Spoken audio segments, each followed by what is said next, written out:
তো এই যে পুরো যে জঙ্গল রেশিও, এই জঙ্গল রেশিওর মধ্যে আমাদের যে 9630 বর্গ কিলোমিটারের মধ্যে যে সুন্দরবন রয়েছে ইন্ডিয়াতে, তার মধ্যে টোটাল 102 আইল্যান্ড আছে। Total 102 island, 102। এই 102 যে আইল্যান্ড, এই 102 আইল্যান্ডের মধ্যে আমরা যখন ইন্ডিয়া বাংলাদেশ ভাগ হয় 54টা দ্বীপ পাই জনবসতিপূর্ণ এবং 48টা দ্বীপে জঙ্গল।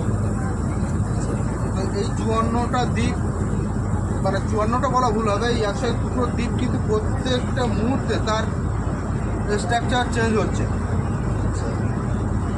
কারণ আমরা কথাই গানে শুনেছি নদীর এপার ভাঙে ওপার করে, তো এটা কিন্তু সুন্দরবনে হতেই আছে। কখনো দুই সাইড ভাঙছে, নদীর মাঝখানে চড়া করছে, কখনো এক সাইড ভাঙছে আর এক সাইড করছে। তো এটা কখনো জঙ্গল ক্ষয় হচ্ছে, লোকালিটি বাড়ছে, কখনো লোকালিটি ক্ষয় হচ্ছে, জঙ্গল বাড়ছে। তো প্রত্যেকটা দ্বীপ কিন্তু এইভাবে কিন্তু পরিবর্তনশীল, যার আরেকটা কারণে বলা হয় যে সুন্দরবনকে ডেল্টা। এবং ডেল্টা শেপটাকে যদি আমরা দেখি তাহলে দেখবো যে ডেল্টা যে আমরা শুধু এই পরিবর্তনের কারণে বলবো না, তার দ্বিতীয় কারণ হচ্ছে আমরা যদি ব্রহ্মপুত্র নদী, হুগলি রিভার এবং সাউথের লেফট বেঙ্গলের লাইনটাকে যদি তিনটে রেখা দিয়ে জুড়ি তাহলে একটা রেক্টেঙ্গুলার শেপ, যেটা আর কি ডেল্টা বা আমাদের বাংলা বক্ষরের মতো দেখায়। যার কারণে আমরা সুন্দরবনকে বলছি বদ্বীপ বা ডেল্টা। আর ডেল্টা বলার আর একটা মিনিং যে পরিবর্তনশীল, যেটাকে ম্যাথের ভাষায় আমরা বলছি যে চেঞ্জেস ভ্যারিয়েবল। তো এই ডেল্টার যে আমরা 102 যে আইল্যান্ড পেয়েছি তার মধ্যে যে 54টা দ্বীপ জনবসতি আমাদের ইন্ডিয়াতে, তার মধ্যে কিছু দ্বীপ বিদূষণ হতে হতে লোহাচড়া, সুপারিভাঙা নামে দুটো দ্বীপ এক প্রকার নিশ্চিহ্ন। লোহাচড়া, সুপারিভাঙা, এই দ্বীপগুলো এক প্রকার নিশ্চিহ্ন হয়ে গেছে। লোকগুলো কোথায় গেল? তারা সময়ের সাথে সাথে, কারণ এই দ্বীপগুলোতে একবারে বসে যায়নি, ধীরে ধীরে বসছে। যেমন আপনি যদি এই জায়গাগুলো যদি দেখেন, ঠিক এই কর্নারের পরে একটা পুরো গ্রাম ধসে আউট হয়ে গেছে। ধসটা তো একবারে পড়েনি, যখন ধস নামতে নামতে নদী বাঁধ এগিয়ে গেছে, ওদেরকে অন্য জায়গায় সেটেল হতে হয়েছে। যেমন রিসেন্ট এখানে সামনে একটা ফ্যামিলি আমাদের একটা ক্লাব করে থাকার জায়গা দেওয়া হয়েছে, তার ঠিক বাড়িটা নিয়েই ধসে নেমে চলে গেছে এই নভেম্বর মাসে। তো এই বছর পরে দেখা যাচ্ছে নদীর গতিপথ কারণ চেঞ্জ হয়ে গেল, গিয়ে ওইখানে আবার চড়া জমা হতে শুরু করলো, কিন্তু ওই ল্যান্ড আমি আর পাবো না। নদী বাউন্ডারি পিছিয়ে গেল, মানে গভর্নমেন্ট প্রপার্টি হয়ে গেল। আমরা দেখি প্রায় 50 লক্ষের কাছাকাছি জনসংখ্যা। যে 48টা দ্বীপে যে জঙ্গল আছে, এই 48টা দ্বীপে কিন্তু বিশেষ কোনো বন্যপ্রাণী নেই। কারণ এই এলাকা যদি আমরা দেখি তাহলে এখানে কিন্তু বন্য জীবজন্তু নয়, মানুষ বসবাসের উপযোগী নয়। কারণ চারিদিকটা হচ্ছে স্যালাইন ওয়াটার, না এই জল গ্রামে যদি ঢোকে তাহলে 5 থেকে 6 মাসের মধ্যে মনে হবে যে মরুভূমি। আবার বর্ষার সিজন আসবে, একটু জল জমতে শুরু, প্লান্টেশন করবো, তারপর আবার হারা হবে, এবং সেটাও টাইম লাগবে। সব ধরনের গাছ তো হয় না, যেমন ধান চাষ করতে 2 থেকে 2.5 বছর টাইম লেগে যায়।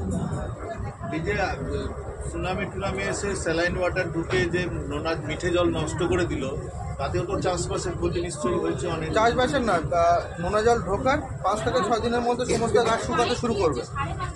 আর ইমার্জেন্সি ধান পান এত 3-4 দিনের মধ্যে আপনি আর কোনো চিহ্ন পাবেন না। এবং এই নোনা জলটা যে ঢোকার কারণে নেক্সট হিউজ বৃষ্টি না হওয়া পর্যন্ত ওইখানে কিন্তু আর কোনো রকম প্ল্যান্টেশন করা সম্ভব না।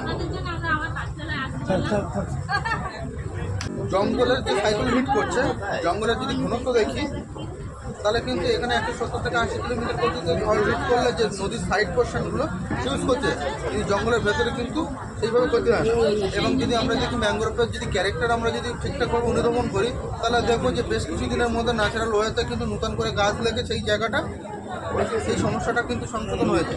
শুধু আমাদেরকে লক্ষ্য রাখতে হবে যে বাইরের থেকে গিয়ে কেউ যাতে গাছ না কেটে নিয়ে আসে, আর্টিফিশিয়ালি যেন কাটা না হয়, জঙ্গল ধ্বংস করা না, তাহলেই কিন্তু জঙ্গল সুরক্ষিত থাকে।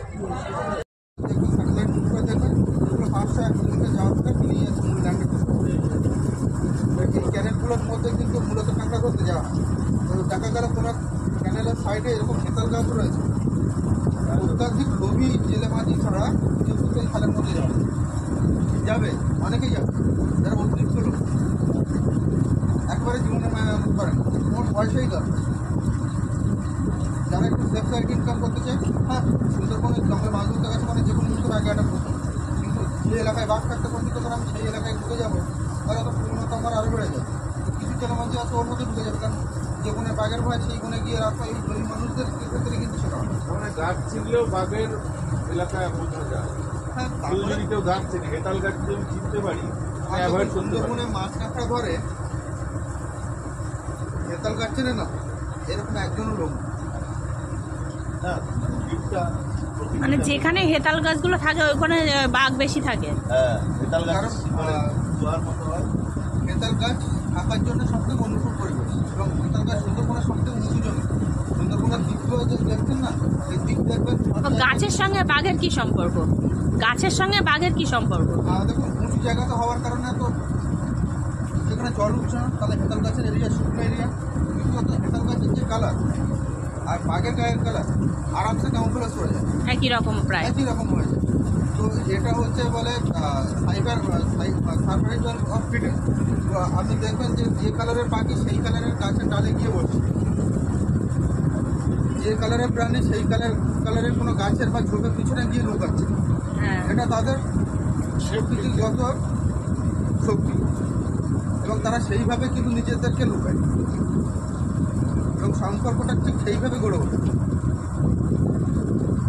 সেই জন্য আর কি হেতাল গাছের হয়ে থাকে বাঘটা থাকে। এরিয়া মানে হেতাল গাছ দেখলে বুঝতে পারবেন এখানকার এলাকার লোক বুঝতে অ্যাভয়েড পারবে করা না, বুঝতে পারে না যে হেতাল গাছের জঙ্গল বনে সবসময় যে বাঘ বসে থাকবে তা নয়, আর বাইন গাছের জঙ্গলে বাঘ আসবে না তা নয়। বাইন গাছের জঙ্গল, বাইন কেওড়ার পাতা হরিণের সবচেয়ে প্রিয় খাদ্য। আচ্ছা। তাহলে হরিণ বাইন যদি থাকে তাহলে- কেওড়ার জঙ্গলে ঘুরে বেড়াবে। হ্যাঁ, বাঘকে খাবারের সন্ধান করতে গেলে তাহলে তো বাইন তাকে আসতেই কেওড়ার হবে। জঙ্গলে আসতে এবং কিন্তু মারতে হবে। এখন একটা হরিণ যদি লোকাল এরিয়াতে যায় তাকে রিটার্ন করানো হয়, একটা কোনো শুয়ার গেলে রিটার্ন করানো হয়, একটা বাঘ গেলে তাকেও রিটার্ন করানো হয়। কিন্তু একটা সময় কি হতো, মানুষ স্বার্থবাদী, সে কিন্তু ফিরিতে করছে না। একটা বাঘ যাওয়ার পরে তাকে ধরতে গিয়ে যদি ফসলের ক্ষতি হয়, তার ঘরের ক্ষতি হয়, এবং সেই বাঘকে রেস্কিউ করতে গিয়ে যে লোকজনের দরকার সেটা ফরেস্ট ডিপার্টমেন্ট কী করে, লোকাল এরিয়া থেকে ইমার্জেন্সি লোক নিয়ে নেয়। তারা যারা কাজ করে বাঘের ইফার করছে তাদেরকে একটা আর্থিক সাহায্য করা হয়। বাঘ রেস্কিউ করতে গিয়ে যার ফসলের ক্ষতি হচ্ছে তাকে ফসল দিয়ে দেওয়া হচ্ছে, যার ছাগল গরু ভেড়ার ক্ষতি হচ্ছে তাকে সেগুলো দিয়ে দেওয়া হচ্ছে। লোকাল মানুষ কেন মানে আগে ডিপ্রাইভ হতো, সেটা হচ্ছে না। ফরেস্ট ডিপার্টমেন্ট দিয়ে দিচ্ছে। কিন্তু আমি যে সময়ের কথা বলছি যে এখান থেকে 30 বছর আগে, সেই সময় কিন্তু গ্রামের মানুষ কিন্তু এই ধরনের ক্ষতিপূরণ পেত না, বা হয়তো ক্ষতিপূরণ থাকলেও সেটা মানুষের হাত পর্যন্ত যেত না। যার কারণ বাঘ গেলে যেমন ফসলের ক্ষতি হচ্ছে ফেলে দেওয়া যায়, এবং বোঝারও তারতম্য ছিল। এত পরিমাণে টুরিস্ট আসছে কেন, যে বাঘ আছে বলে, হরিণ আছে বলেই আসে। সুন্দরবনে হ্যাঁ ফ্রেশ অক্সিজেন, শরীর ভালো রাখে, কিন্তু এই বাঘ হরিণ না থাকলে কজন আসবে? এই ভিড়টা কিন্তু থাকবে না, এই বাঘের ক্রেজেই কিন্তু আসছে। লোকাল মানুষ আজকে বোর্ডের কেউ আমি গাইড হিসেবে ইনকাম পাচ্ছি, কেউ রান্নি হিসেবে, কেউ বোর্ডের হেল্পার হিসেবে, কেউ আমার হোটেলে সাফাই কর্মী হিসাবে ইনকাম পাচ্ছি। তাহলে তার মূল কারণ কি? বাঘ। এবং সর্বোপরি আপনারা যে আসছেন তার 45% যে গভর্নমেন্টকে যে রেভিনিউ দিয়েছেন, 45% আমাদের লোকাল এরিয়াগুলোতে উন্নয়নমূলক কাজের জন্য ব্যয় করা হচ্ছে ফরেস্ট ডিপার্টমেন্টের মাধ্যমে। আমাদের লোকাল যে পলিটিক্যাল পার্টি রয়েছে তার মারফত গিয়ে কাজ করা হচ্ছে, তো সেখান থেকেও একটা উপকার আমরা পেয়ে থাকি। পারমিশনটা মানে করতে হয় কেন? পারমিশন না থাকলে গভর্নমেন্ট আপনার কাছ দিয়ে রেভিনিউ নেয়, আপনার সুরক্ষা দেবে দায়িত্ব সঙ্গে ওটা কি মোহনচূড়া? ল্যান্ডটাকে, এটা কমন হুপ মোহনচূড়া। দারুণ, মোহনচূড়া না, তাই তো বললাম। এই পাখির আরেকটা নাম হচ্ছে আমরা দেখেন যে সুন্দরবনে একটা হিস্ট্রিয়া সুন্দর, এমনি বলা হচ্ছে হিস্ট্রিয়া সুন্দর। পাথরে আমরা চিংড়ি মাছ রান্নাও খেয়ে না। পাথরের আপনি চিংড়ি মাছের বেশি যদি সুযোগ পায় দেখবেন চিংড়ি মাছটা জলে ধুয়ে নিয়ে মশা ছাড়িয়ে চিংড়ি মাছ খাওয়া। ওই ওনারা কি ওই কাঁকড়া ধরতে এসছে? অ্যাকচুয়ালি এই যে নদী আছে এটা আমরা জঙ্গলের আউটসাইডের নদীতে আছি, এখানে মাছ ধরতে গেলে কোনো পারমিট লাগে না। এটা কি নদী বলে? মাতলা? গোমর নদী, গোমর নদী। আপনি যদি গুগল ম্যাপসে যদি দেখেন তাহলে এখানে দেখাবে দত্ত নদী। কি? দত্ত নদী, দত্ত নদী। আচ্ছা, গোমর না, গোমর নদী। গোমর, গোমর, গোমর। গুগল ম্যাপে দত্ত নদী দেখাবে কেন? হরিণ যদি একটা বাঘ মারে, দেখুন এই ভুলভাল যদি কেউ যদি মার্কিং করে দেয়, আচ্ছা আচ্ছা, তো আপনিও গুগল ম্যাপসে আপনিও এখানে একটা হচ্ছে মিসিং প্লেস আপনিও অ্যাড করে দিতে পারেন। আচ্ছা। বলছি হারানি কথার অর্থ হলো দুটো বড় খালের সংযোগকারী ছোট ক্যানেল। ছোট খাল। তাহলে এবারে বড় নদীর মাঝখানে যে খালটা, সেই খালের ভিতর দিয়ে আমরা চলে যাচ্ছি।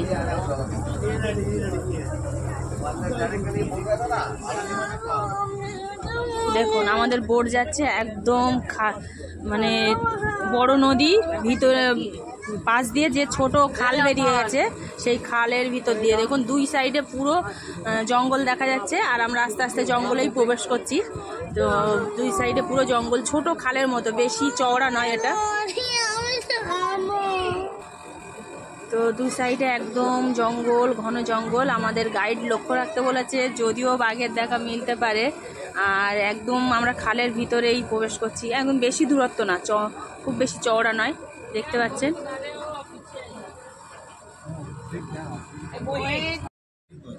আর এটা হচ্ছে পঞ্চমুখানি আইল্যান্ড।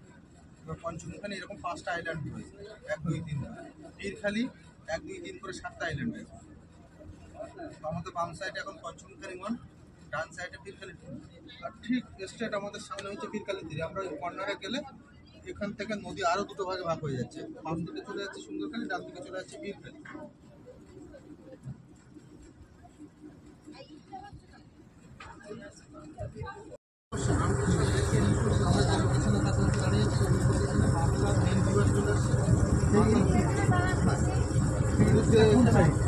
এটা হচ্ছে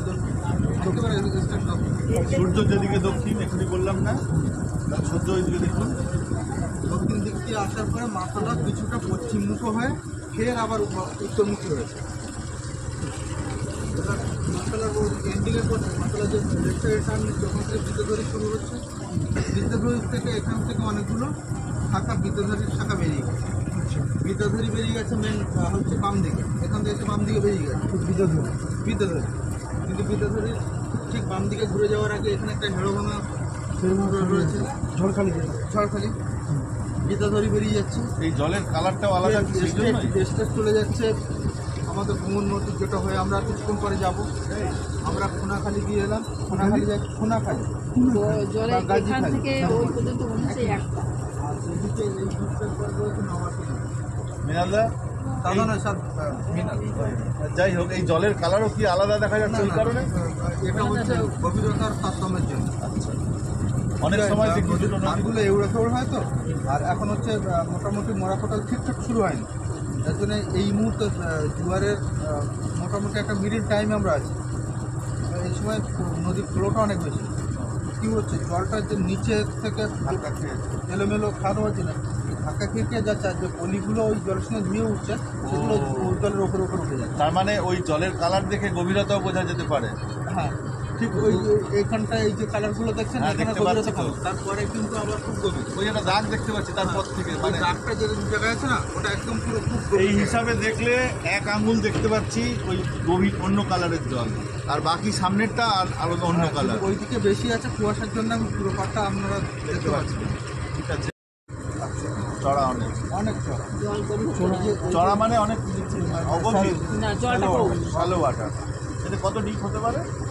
এখানে হাঁটলে কত হবে, এখন যা জল উঠেছে আপনি বলতে পারেন 8-9 ফিট, 10-12 ফিট হাঁটলে। আচ্ছা।